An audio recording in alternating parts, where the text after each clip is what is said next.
From Reminder Media, this is Stay Paid, a sales and marketing podcast on a mission to help you close more deals and retain more business. Hosted by the VP of Marketing, Josh Steik, and Reminder Media's president, Luke Akery. So get ready to hear the golden nuggets that will allow you to live a life of freedom tomorrow, but only if you take action today. Welcome to another Silver Dollar episode of Stay Paid, the best sales and marketing tips of your week in 15 minutes or less.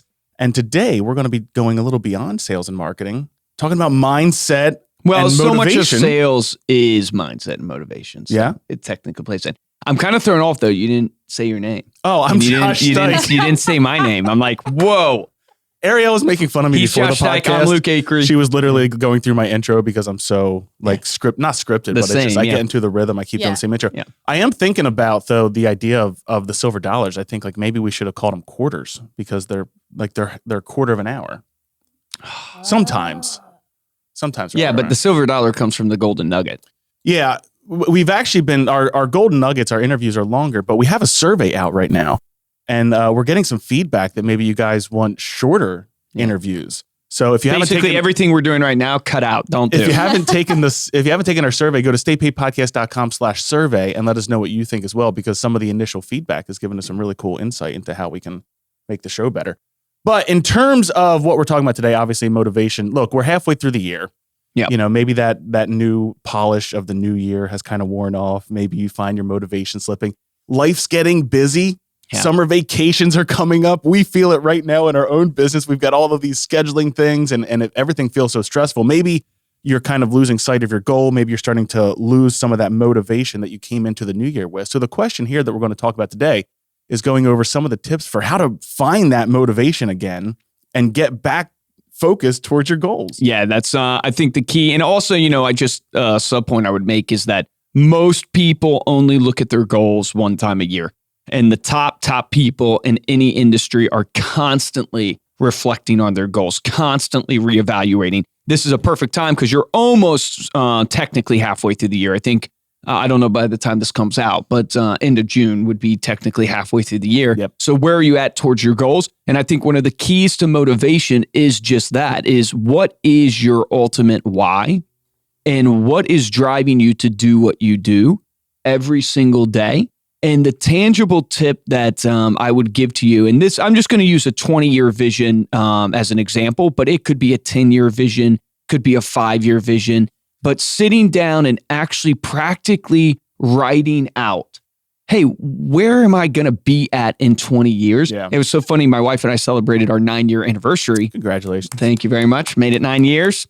But we sat down, and one of the things we were talking about when we were talking over dinner was, where do we see ourselves 9 years from now? Because obviously we've had our first kid. There's so many things that have changed. But then walking through that process of 8 kids. I don't think we'll have 8 kids. Oh my gosh, no, that would be crazy. I don't know how my parents did it. But it's cool to sit down and go, hey, where do we want our relationship to be? Where do we want Evelyn, our kid, to be? Where do we want to be in our wealth? Where do we want to be in our giving, like our charity? Where do we want to be in our health? All these different, I call them like major pillars. You sit down and get specific of like, hey, there's major pillars in your life, like family, like relationships, like health, your career, all these different pillars. Sit down and write out, where do you want to see yourself in 20 years? That not only is good to make you actually, get clarity, because the enemy of execution is complexity. So if you're not clear on your why, if you're not clear on where you want to be, you're not going to achieve anything. So sit down, write out your 20-year vision, 10-year, whatever you can think of that inspires you, that on the mornings where you're not feeling it, the mornings where you have brain fog, you can look to that 20-year vision and go, okay, this is where I'm headed. This is what I'm going to do. Yeah. I mean, if you don't know where you're headed or you don't know what your destination is, you have no idea how to get there. So it's dreaming. Like, it doesn't have to be like necessarily super realistic. So often it's dreaming. They don't want to set the goal because like, well, how do I get there? They don't even know the how yet versus like, well, that's not the important part right now. The important part is where do you want to be? Well, like one of my goals is to own 500 rental units. That's one of my goals. Now that's a lofty goal. You say what? You joined BlackRock. Yeah. That's sort of my, I think they have hundreds of thousands. Well, maybe, I don't know. But the point being is like, that is a huge goal. How am I exactly going to get there? I don't know. Where are the rentals going to be? I don't know. Part. But that's one of my goals. The BHAG, the big, hairy, audacious goal. So then my tip from there, the second one is going to be to really set yourself up for success. So kind of playing off of what you were talking about, once you know where you want to be, you need to start breaking that down into daily, manageable, actionable things that will help get you there, where you can feel like you accomplished something that day that ultimately points you towards that biggest goal. And I think one of the things you can do this with, whether it's business or life, is to keep track. Something that I've done very simply is just making sure that I have a to-do list every day. Now, I've done multiple different ways over the years.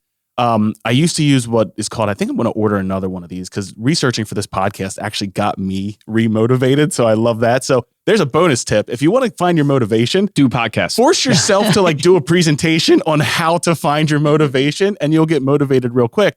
But it's like this idea of the action method. So this is put out by Scott Belsky.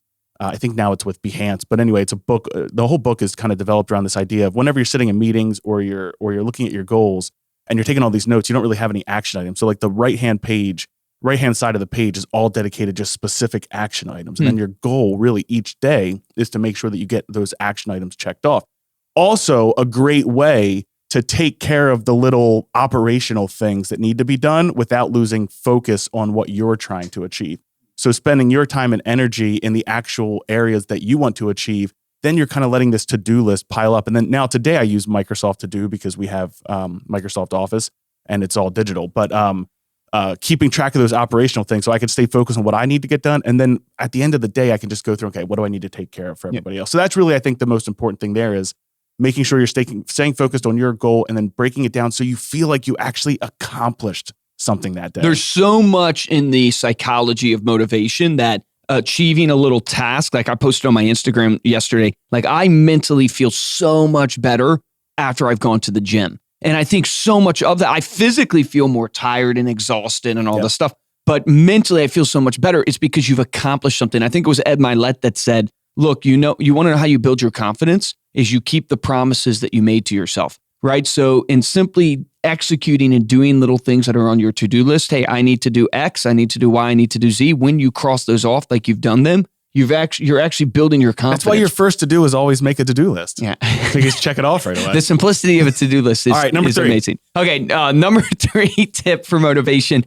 This is really almost bigger than just one tip, but it's daily. You have to feed your body, mind, and spirit. You said something on a podcast the other day about your creativity. If you want to be creative, if you want to be able to put out content, you have to consume content. And I thought that was so powerful. And I actually shared after the podcast that, man, I've been in a dry spout of motivation for content creation. And I look and I go, well, it's really because my intake of content has been down. My intake of what I've been feeding myself is down. And so you got to feed your body, mind, and spirit daily.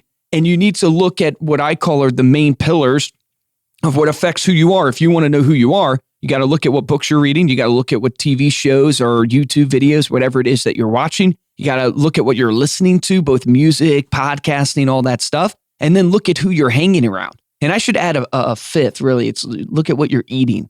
And I have been into this kind of looking because of my health and trying to be more, motivated on my health is looking at how much eating affects who you are. But anyways, look at those things, what you're consuming every single day. When you get down, I always consider it like the bank account. You're going to go to that bank account. You're going to try to make a withdrawal. And what you can withdraw there is going to be directly correlated to what you have consumed. And if you're consuming crap, and we all know what crap is, and you're not investing in your body, mind, and spirit in those main pillars, that's where your motivation, that's the first place to start is what you're reading, what you're looking at, what you're listening to, who you're hanging around. I had a similar one too in terms of reading something that's self-development focused or reading about someone who you really admire, like reading a biography or a story about greatness will naturally just make you, it elevate. It's that dopamine effect that then makes you want to go out and achieve. So my number 4, my tip is similar along the same lines, kind of going off of that in terms of what you're putting in your body, but it's like exercising or, because I'll add this caveat in, either exercise, you said whenever you exercise, you just feel good, you feel ready, you feel pumped, or learn something new. So if you're already exercising, or if that's something that I shouldn't say you can't bring yourself to do, because that's going to be one of our tips is not to say can't, but also learning something new. You know, science has proven that whenever you learn something new, it actually has a positive impact on your brain. You're exercising your brain, which helps you improve cognitive functions like concentration, attention to detail, memory recall, and problem solving, right? So all of these things that go into, well, how do I accomplish my ultimate goal? Well, you've got to get creative. You've got to solve problems, but you also need to keep focused on that goal. So pick up a new hobby, pour some time, dedicate some time into learning the guitar. I don't know, learning to knit, whatever it is. Yes, learning to knit. That makes you feel good for accomplishing something. And then you are naturally going to want to translate that into the other areas of your life, including those goals that you want to achieve. Adding on with exercising, if you're not, because this is something that I've stopped doing and I need to get back into it. I keep having these little spurts where I'll go into it for a week and then I'll stop doing it. Man, when you exercise, your mind races and you're just like, okay, what else can I get done? What else can I get done? You're just pumped full of adrenaline. And so like getting back into that, if you're like me and you've fallen out of it. Yeah. Exercise for me is great because it's good me time. Want to hear something crazy about knitting? I do. Right. So I was listening thinking that this morning. Yeah, I woke up this morning. It's like, speaking of listening to podcasts and what you're consuming, I was listening to a podcast and it was a psychiatrist that studies the brain. And it's like, he's more than just a psychiatrist, but he's like a brain expert. And the people who live the longest are people who play games like ping pong, or do like tennis, stuff like that, where it's the hand-eye coordination. And he said people that like knit, people who knit, the healthiness of their brain, the brain scans that they've done, there's something about the hand-eye coordination was really, really interesting. And he was making the comparison that the people who play football, soccer, these traumatic, sports that you hit your head on stuff and everything like that, they live the shortest. So there's your fact of the day on knitting. Low risk of concussion with knitting. So just put that in the pro column. All right, number 5, Luke. Okay, number 5. So one of the things about motivation, and especially when you wake up and you're like, okay, I'm not motivated, I don't know what to do. One of the greatest things for me in my own life has been the idea of giving back. So if you want to have motivation in your life, one of the ways to really get that is to give back to others and show up for others. It can really, really motivate you. Not only that, it's proven that it's better for people. They get more fulfillment out of giving to others than they do receiving. I mean, think about yourself. Do you get more joy out of the gift you receive or the gift you give? And so when you wake up and you realize, hey, I got to show up today for others, that will motivate you. So find some things in your life where you can give back, people you can give back to, or organizations you can give back to. And this goes back to your why. Make your business a business of purpose, not just a business that's transactional, and that will fuel your motivation. Yeah, it's one of those things where it's like you almost become accountable to somebody else whenever you're in that. Like mentally, you become accountable, and you don't want to let them down. Yeah, so it naturally motivates you. All right, number 6 is to replace negative thoughts with positive thoughts. So this was something that I experienced recently when reading. I actually read Rich Dad Poor Dad for the first time. I can't believe. This is one of those books you hear all the time. That's the Kiyosaki book.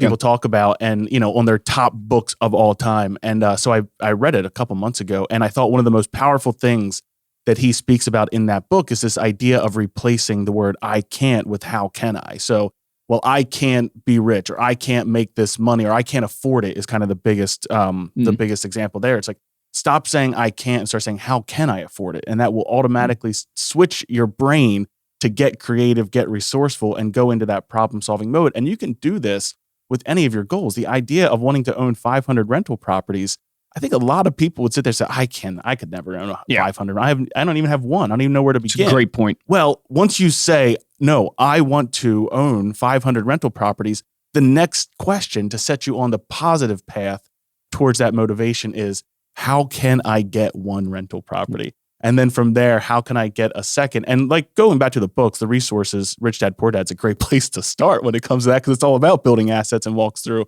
a lot of that stuff. But just being very aware of your negative thoughts. And it's a lot to ask someone who's not motivated to be aware of negative thoughts, right? You kind of almost have to get into a positive or motivated mindset to even get there. But the constant reminder of, am I looking at this from an I can't, or am I looking at this from a how can I standpoint? It's not to be funny just because we have the take action sign behind us, but every really successful person that we tend to interview has a similar trait in their personality where they naturally kind of go there. They just do. And a lot of times you can tell it in their personality. They just don't overthink or overanalyze. They just take action and they just do. Ed Milet, I love Ed Milet if you're looking for content to consume. one of the things he said about really, really successful people is that really, really successful people, they buy upon value or buy upon worth versus doing things by price. And I think a lot of us do things like, I can't because I can't afford it, or I can't because I don't know how, or something like that. He uses the analogy of like, think about it. When you go into a store, he goes, are you going, how much is it? How much is it? How much is it? How much is it? On the items that you're looking, or are you going, what type of value is this going to bring me? And he was saying rich people are successful people. I shouldn't say rich people, but successful people most of the time will buy based upon the value that that item brings them, not because of a price of it. I love that. All right, number 7, last one. Okay, last one. So another way that I get motivated. So, you have these things like doing your why, your things of feeding your body, mind, and spirit, giving back, but also having a peer group, a coach, a mentor. That is insanely critical to keep you motivated. I'm a firm believer you weren't meant to go through life alone. I don't think we were made to be hermits. I think we are relational people. Mm-hmm. And so you need to be around others who can lift you up. And the key here is obviously to get around people who are where you want to be, or get a mentor who's done what you have that you want to do.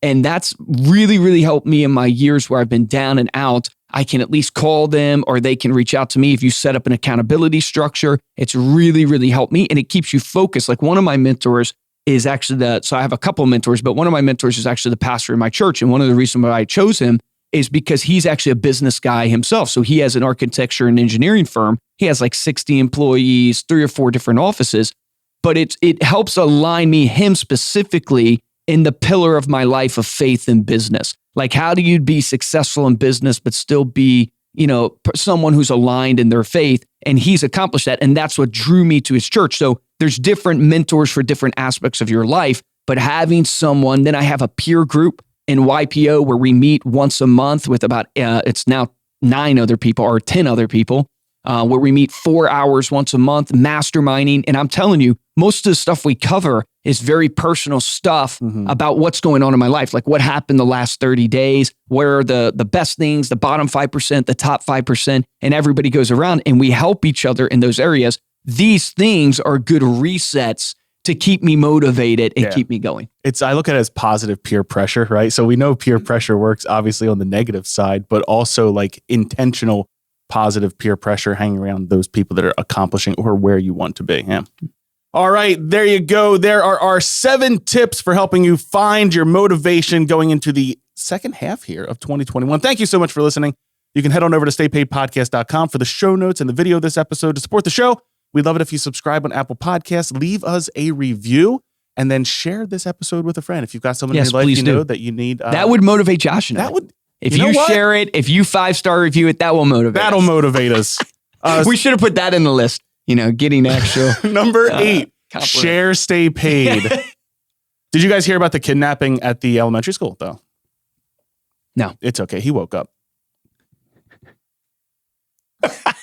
This is live, baby. This is how it happens. If you want to get hold of me or Luke, you can email us at podcast@reminderme.com. And of course, you can follow us on Instagram. Ariel's still dead.